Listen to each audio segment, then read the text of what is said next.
Hello friend, तो कैसे हैं आप लोग? आप सब अच्छे होंगे। आज हम देखेंगे F2 का ऊर्जा आरेख बहुत ही सरल एंड आसान भाषा में। ठीक कि F2 का ऊर्जा आरेख बनाया कैसे जाता है, ये आपका मोस्ट इम्पोर्टेंट होता है आपके खासकर 11th and 12th base exam के लिए। खासकर 12th बेस एग्ज़ाम के लिए केमिस्ट्री के लिए बहुत इंपॉर्टेंट होता है। जैसे ऑक्सीजन का हो गया, इसी प्रकार नाइट्रोजन का हो गया, उसी प्रकार आपका F2 का भी होता है। तो इसके लिए आपको क्या क्या याद रखना होगा। सबसे पहले इसके 4 की पॉइंट मैं यहाँ पर शो कर दिया हूँ। ठीक, इसके आधार पर इसका ऊर्जा आरेख आप एकदम आसानी तरीके से बना सकते हैं। तो इसका क्या क्या होगा, 4 की पॉइंट क्या क्या है इसके। सबसे पहले आप F2 का इलेक्ट्रॉनिक विन्यास निकाल लीजिए, फिर देन इसका ऊर्जा आरेख बनाइएगा उसी के हिसाब से। फिर उसके इलेक्ट्रॉन भरने के हिसाब से आप इसका बंध क्रम भी, बॉन्ड ऑर्डर भी निकाल सकते हैं। एंड आणविक इलेक्ट्रॉनिक विन्यास, ये आपका मेन होता है।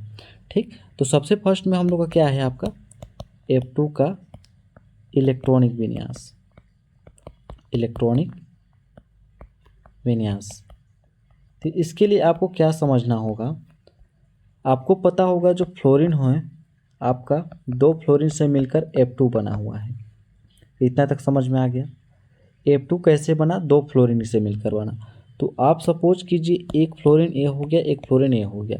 यदि आप इसका अबाव विधि द्वारा इलेक्ट्रॉनिक विन्यास निकालेंगे तो क्या निकलेगा 1s2 2s2 2p। कितना होगा आपका, ये कितना हो जाएगा आपका, इसका इलेक्ट्रॉनिक विन्यास होता है फ्लोरीन का 9, तो 2p5 हो जाएगा। इसी प्रकार इसका भी 1s2 2s2 2p5, इतना ही होगा इलेक्ट्रॉनिक विन्यास। इतना तक कर लेंगे। ठीक, अब आपका फर्स्ट पॉइंट जो होता है क्लियर हो गया। फर्स्ट पॉइंट से आपको कोई मतलब नहीं है। अब आपको इसके हिसाब से इसका ऊर्जा आरेख बनाना है। ठीक, इसके हिसाब से आपको इसको ऊर्जा आरेख बनाना है। तो देखिए यहाँ पर जो आपका 1s होता है एंड 2s होता है, दोनों में ऑर्बिटल सेम है, इलेक्ट्रॉन भी सेम है। ठीक, यहाँ भी आपके 2p5 में भी इलेक्ट्रॉन सेम है, लेकिन इसको बनाना जरूरी होता है। तो चाहे तो आप 1s को नेगलेक्ट कर सकते हैं, नहीं बनाएंगे तब पर भी चलेगा। ठीक, बना लेंगे तब पर भी चलेगा। तो आप सबसे पहले 1s का ऑर्बिटल बनाइए। यहाँ पर बना लेते हैं।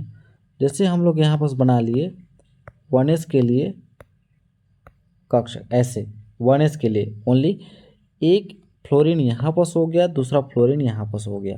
ठीक, हम लोग के पास 2 फ्लोरीन है। ठीक, हम लोग के पास कितना है, 2 फ्लोरीन है।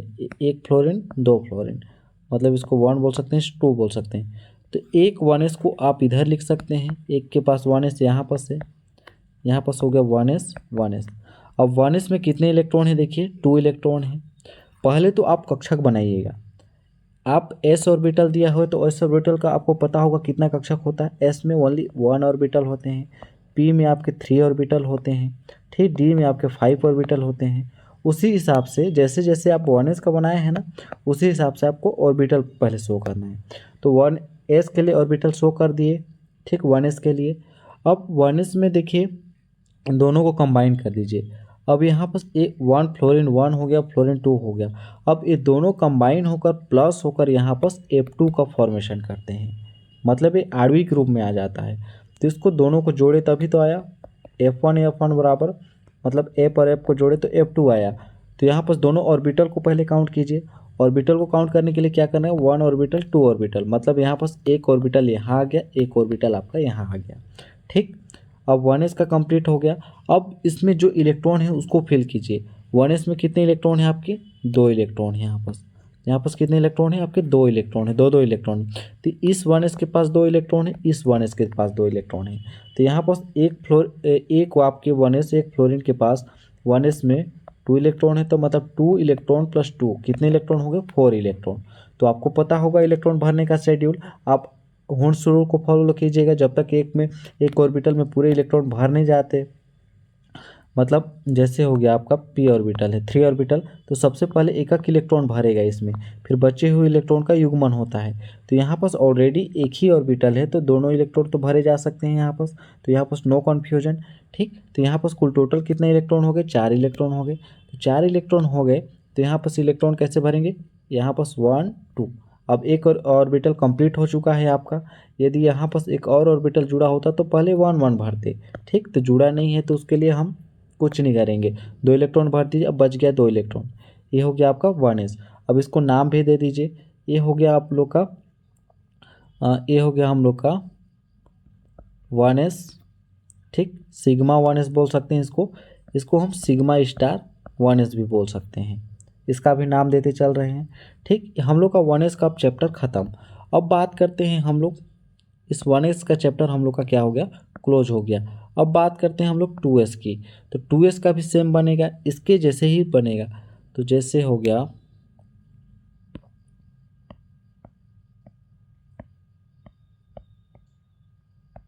ये हो गया हम लोग का, यहाँ पर हो गया 2s एक फ्लोरीन के लिए, दूसरा 2s हो गया दूसरे फ्लोरीन के लिए। ठीक, अब यहाँ पर s का ऑर्बिटल एक ही रहता है। ठीक, अब देखिए 2 ऑर्बिटल हो गए, एक ऑर्बिटल यहाँ आएगा, एक ऑर्बिटल ऊपर आएगा। देखिए 1s और 2s का दोनों सिमिलर ही होता है, इसमें कोई कन्फ्यूजन नहीं होने की बात है। अब इसमें इलेक्ट्रॉन कितने भरे हुए हैं, देखिए 2-2 इलेक्ट्रॉन इसके पास, तो ये 1s के समान ही, यहाँ पे 2 इलेक्ट्रॉन आ गया, यहाँ 2 इलेक्ट्रॉन आ गया।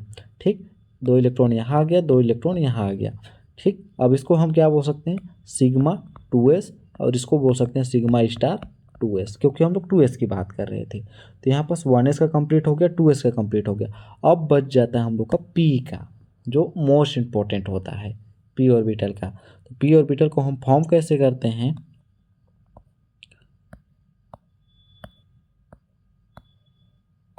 ऐसे हो गया, एंड एक और आ गया आपका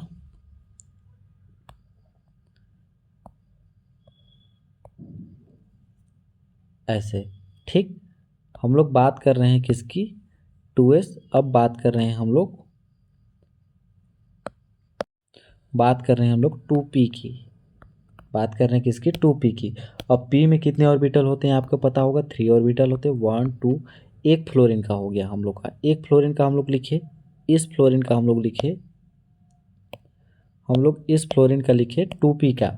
ठीक, ओनली p का लिखे, कितना 2p। अब दूसरे फ्लोरीन का हो गया हम लोग का कितना ऑर्बिटल, 1 2 3 ऑर्बिटल। इतना तक कर लिए, कोई दिक्कत यहाँ तक नहीं आई। ठीक, अब देखिए एक 2p में कितने इलेक्ट्रॉन है, 5 इलेक्ट्रॉन है। ठीक, एक 2p में कितने इलेक्ट्रॉन है आपके, 5 इलेक्ट्रॉन है। तो यहाँ हो गया 1 2 3 4 5, ऐसे इलेक्ट्रॉन भरा जाता है, आपको पता होगा। पहले के इलेक्ट्रॉन सभी कक्षक में जाएंगे, इसके बाद बचे हुए इलेक्ट्रॉन का क्या होता है, युग्मन होता है या पेयरिंग होता है बोल सकते हैं। ठीक, एक पी का भर लिए। अब दूसरे पीस में कितने इलेक्ट्रॉन है आपके, उसमें भी 5 इलेक्ट्रॉन, 1 2 3 4 5, 5 इलेक्ट्रॉन हो गए। ठीक, हम लोग तो यहाँ पर इलेक्ट्रॉन फिल कर दिए, लेकिन मैं क्या बताया था आपको कि पहले आपको कक्षक बनाना है। क्या बनाना है, कक्षक बनाना है। फिर यहाँ पर कितने कक्षक हो गए, 1 2 3 4 5 6, 3 इस पार 3 उस पार, तो 6 कक्षक हो गए। तो यहाँ पर क्या होता है, जैसे नाइट्रोजन से अपर वाले जितने इलेक्ट्रॉन होते हैं उसमें क्या होता है, एक ऑर्बिटल नीचे बनता है और 2 ऑर्बिटल जो होता है ऊपर बनता है। ठीक, और इसमें जो 2 ऑर्बिटल होता है नीचे होता है, एक ऑर्बिटल ऊपर होता है। यदि हम नाइट्रोजन की बात करते ना, तो नाइट्रोजन में क्या होता है आपका, एक ऑर्बिटल नीचे 2 ऑर्बिटल नीचे बनता, एक ऑर्बिटल ऊपर बनता। वैसे ही होता है, नाइट्रोजन में 2 ऑर्बिटल नीचे बनता, यहाँ पर एक ऑर्बिटल और आ जाता। लेकिन यहाँ पर जैसे ही नाइट्रोजन से अपर इलेक्ट्रॉनिक विन्यास आ जाते हैं, 7 से ऊपर वाले इलेक्ट्रॉन या 14 से ऊपर वाले इलेक्ट्रॉन, तो उसमें क्या होता है, एक ऑर्बिटल बस नीचे बनता है, बाकी 2 ऑर्बिटल ऊपर चले जाते हैं। ठीक, अब इसमें आप इलेक्ट्रॉन फिल कर दीजिए। इलेक्ट्रॉन कैसे फिल करेंगे, सबसे पहले कुल टोटल इलेक्ट्रॉन काउंट कीजिए, कितने इलेक्ट्रॉन है, 5 इलेक्ट्रॉन इस पार, 5 इलेक्ट्रॉन इस पार, तो कितना इलेक्ट्रॉन हो गया कुल टोटल, 10 इलेक्ट्रॉन। तो 1 2 3 4 5 6, यहाँ पर 6 इलेक्ट्रॉन आ गए, 7 8 9 10, ऐसे भर लिए। अब इसका काम कंप्लीट। अब इसको कैसे नाम देंगे आपको पता होगा, नॉर्मल सा पता है। जब 3 ऑर्बिटल हैं यहाँ पर, तो इसको हम ओनली 2p तो नहीं बोल सकते, तो इसको हम लोग एक्स वाई जेड करके नाम लेते हैं। तो ये 2p x हो गया, 2p y हो गया, 2p z हो गया। तो हम नीचे को क्या बोलेंगे, 2p x और y दोनों साथ में रहते हैं, तो यहाँ पर हो गया 2p x 2p y 2p z। और ये किस में आएगा आपके नीचे, सिग्मा में आते हैं, सभी सिग्मा में आएंगे। ठीक, सिग्मा में आ गए। अब यहाँ पर क्या होता है, सॉरी, सभी सिग्मा में नहीं आते हैं यहाँ पर। जो ऊपर के ऑर्बिटल हैं वो आपके पाई कहलाते हैं। ठीक, ये पाई कहलाएंगे, पाई। ओनली सिग्मा, मतलब जैसे आपको पता होगा, जैसे ट्रिपल बॉन्ड है तो इसमें सिग्मा बॉन्ड कितने होंगे, ओनली एक ही ना सिग्मा होता है। डबल बॉन्ड में कितने सिग्मा होते हैं, ओनली एक बॉन्ड होता है। सिग्मा बॉन्ड दो, पाई बॉन्ड आपके दो देखने को मिल सकते हैं, जैसे पाई, दोनों पाई बॉन्ड हो गया, बीच का सिग्मा हो गया। तो इसी प्रकार ये नीचे का ओनली सिग्मा होगा, दोनों पाई बॉन्ड हो गए। ठीक, अब क्या करना है, ऊपर का भी नाम सेम लिख दीजिए। यहाँ पर हो गया आपका pi star 2p x, pi star 2p y, और ऊपर का हो गया हम लोग का सिग्मा स्टार 2p z। इतना तक कर लिए ना। अब ये बन गया हम लोग का क्या, एक नॉर्मल सा, एक सरल सा ऊर्जा आरेख, जिसको हम बोलते हैं एनर्जी डायग्राम। बस आपको बस इतना ही करना है, इतना ही तक आपको ऊर्जा आरेख बनाना है, बस ऐसे ही। इसके बाद हम लोग को ऊर्जा आरेख बनाने के बाद ये भी काम कंप्लीट हो गया हम लोग का। ठीक, ये कंप्लीट हो गया। अब हमको निकालना है बॉन्ड ऑर्डर, बंद क्रम। ठीक, बॉन्ड ऑर्डर निकालने के लिए आपको क्या करना होगा मैं बताता हूँ यहाँ पर। अब थर्ड हम लोग को क्या निकालना है, बंद क्रम। बंद क्रम निकालने के लिए आपको क्या करना होता है, एक फॉर्मूला याद रखना होता है, NB माइनस NA/2। NB क्या होता है आपका बॉन्डिंग ऑर्बिटल, और A जो होता है आपका, B का मतलब होता है आपका बॉन्डिंग, और A का मतलब होता है एंटी बॉन्डिंग। ठीक, तो जितना भी आपको नीचे ऑर्बिटल मिलेंगे, जितना भी ऑर्बिटल, जैसे यहाँ पर हो गया, ये आपके बॉन्डिंग में आ जाते हैं। जितने ऊपर जो ऑर्बिटल मिलेंगे वो आपके एंटी बॉन्डिंग में आते हैं, एंटी बॉन्डिंग में, ये आपके बॉन्डिंग में आते हैं। ये किस में आएगा आपका, बॉन्डिंग में आएगा नीचे वाला ऑर्बिटल। ऊपर का किस में चला जाता है आपका, एंटी बॉन्डिंग में। इतना याद रखिएगा। किसी भी आप, भले आप ऑक्सीजन का ऊर्जा आरेख बनाइए या फ्लोरीन का बनाइए या नाइट्रोजन का बनाइए, तो नीचे वाला क्या होता है आपका बॉन्डिंग ऑर्बिटल। ठीक, और ऊपर वाला होता है आपका एंटी बॉन्डिंग। इतना याद रखिए। अब इसमें जितने इलेक्ट्रॉन दिए हुए हैं बॉन्डिंग और एंटी बॉन्डिंग में, उस इलेक्ट्रॉन को बस काउंट करके हमको लिखना है, बट्टे डिवाइड करना है। तो बॉन्डिंग में कुल टोटल कितने इलेक्ट्रॉन हैं, यहाँ पर 2 इलेक्ट्रॉन, यहाँ पर 2 इलेक्ट्रॉन, 4 इलेक्ट्रॉन हो गए। और यहाँ पर कितने इलेक्ट्रॉन हो गए आपके, 6 इलेक्ट्रॉन। तो 4 और 6 कितना हो गया आपका, 10 इलेक्ट्रॉन नीचे हो गए। ऊपर कितने इलेक्ट्रॉन हुए, 2, 4 और 4, और क्या बोलते हैं यहाँ पर कितना हो गया, 4 इलेक्ट्रॉन। 4 4 8 इलेक्ट्रॉन बट्टे 2। ठीक, अब इसको हम क्या कर सकते हैं, 2/2। तो यहाँ पर हो गया हम लोग का 1। कितना हो गया, 1। तो जो बॉन्ड ऑर्डर निकल के आता है आपका फ्लोरीन का, वो कितना आता है आपका, फ्लोरीन का जो बॉन्ड ऑर्डर निकल के आता है आपका, कितना आता है आपका, 1। इसीलिए जब भी देखिएगा ना, फ्लोरीन को हमेशा 1 इलेक्ट्रॉन की नीड रहती है, या फ्लोरीन हमेशा सिंगल बॉन्ड का फॉर्म करता है। ठीक, ऑक्सीजन का होता है आपका 2, जिसके कारण ऑक्सीजन के बीच में डबल डबल बॉन्ड पाया जाता है। नाइट्रोजन में बॉन्ड ऑर्डर आता है आपका 3, निकाल के देखिएगा, हम लोग देख चुके हैं पिछले वीडियो में। ठीक, तो यहाँ पर हम लोग बॉन्ड ऑर्डर भी निकाल लिए। अब बात करते हैं आणविक इलेक्ट्रॉनिक विन्यास की। यहाँ पर एक और वर्ड लिखे हम लोग, क्या लिखे हैं, आणविक इलेक्ट्रॉनिक विन्यास। अब आणविक इलेक्ट्रॉनिक विन्यास हम लोग का क्या होता है, जैसे हम लोग यहाँ पर जैसे देखें, ये फ्लोरीन सिंगल था, यहाँ भी फ्लोरीन सिंगल था, तो इसको हम बोलेंगे मॉलिक्यूलर। मॉलिक्यूलर का मतलब होता है ये अभी अणु फॉर्म में नहीं है, मॉलिक्यूल फॉर्म में, परमाणु रूप में है, परमाणुक रूप में है। जब ये दोनों कंबाइन किए तो ये होता है हम लोग का अणु फॉर्म में। F2 को इसीलिए अणु बोला जाता है, हाइड्रोजन अणु को, इसीलिए इसको हाइड्रोजन अणु H2 को बोला जाता है, क्योंकि ये अणु फॉर्म में हो गया। तो इसका इलेक्ट्रॉनिक विन्यास कैसे निकालेंगे आप, कुछ नहीं करना है, जो हम लोग सिग्मा लिखे हैं ना, सिग्मा 1s, जितना जितना इलेक्ट्रॉन है इसके पास उसको शो करना है। तो क्या होगा हम लोग का, फर्स्ट में हो गया सिग्मा 1s, 2 इलेक्ट्रॉन था। इसके बाद सिग्मा स्टार 1s, 2 इलेक्ट्रॉन था, यही ना था सिग्मा स्टार। इसके बाद हम लोग 2s में चल जाते हैं, तो sigma 2s 2 electron and sigma star 2s 2 electron.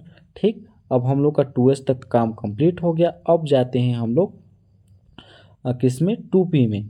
तो हो गया हम लोग का सिग्मा 2pz 2 इलेक्ट्रॉन, क्योंकि यहाँ पर ऑलरेडी 2 इलेक्ट्रॉन है। आप बनाइएगा तो देखिएगा।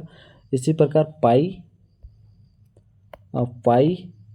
2px 2 इलेक्ट्रॉन, पाई 2py 2 इलेक्ट्रॉन बराबर, यहाँ पर हो गया हम लोग का फिर पाई स्टार में चले जाइएगा। जितना जितना इलेक्ट्रॉन है पाई स्टार 2px, कितना इलेक्ट्रॉन है इसके पास, 2 इलेक्ट्रॉन है।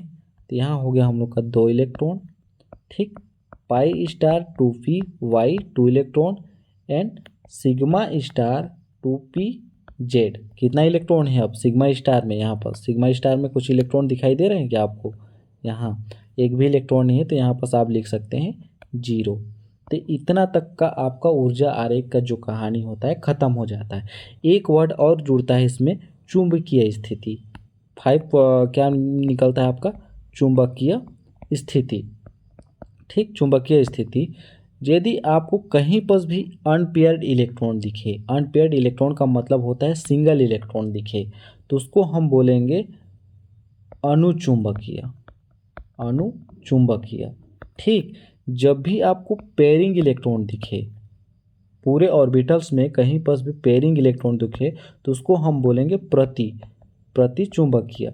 प्रतिचुंबकीय इसलिए बोलेंगे कि क्योंकि ये पेयर्ड है, किसी से कोई लेना देना इसको नहीं है, इसलिए प्रति करेगा, प्रतिकर्षित करेगा। और सिंगल है तो मतलब अणु को मतलब होता है आकर्षित करना। तो सिंगल इलेक्ट्रॉन है तो एक इलेक्ट्रॉन इसको और चाहिए ऑर्बिटल में। ठीक, तो इसको अनुचुंबकीय बोलते हैं। तो ये आपका प्रतिचुंबकीय हो गया या अनुचुंबकीय होगा। तो आपको क्या दिख रहा है यहाँ पर, एक भी पेयरिंग इलेक्ट्रॉन दिख रहा है क्या, मतलब सभी पेयरिंग ही इलेक्ट्रॉन दिख रहे हैं, अनपेयर्ड इलेक्ट्रॉन दिखा क्या, नहीं दिखा। तो इसको हम क्या बोल सकते हैं, अनुचुंबकीय। इसकी चुंबक की स्थिति क्या होगी, अनुचुंबकीय होगी, फ्लोरीन की। तो दोस्तों ये हो गया हम लोग का फ्लोरीन का ऊर्जा आरेख। आई होप आपको अच्छे से क्लियर आया होगा। मिलते हैं अगले नेक्स्ट वीडियो में, तब तक के लिए बहुत बहुत धन्यवाद।